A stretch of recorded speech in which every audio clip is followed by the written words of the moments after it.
Organisations need change. It's absolutely key to confronting new challenges and surviving, but making change is harder than it looks. In this free course, you learn how to plan and research organisational change. You'll start by examining your position as a practitioner researcher and how this affects your research. You'll then narrow down a research topic relating to the change you want to make.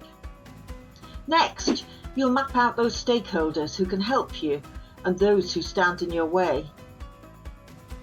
The course will teach you how to use data to make your case for change, and you'll discover the key to keeping your research sound and evidence-based.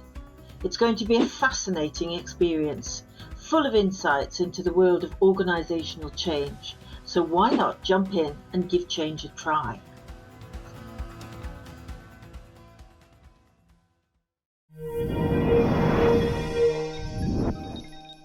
Get more from the Open University. Check out the links on screen now.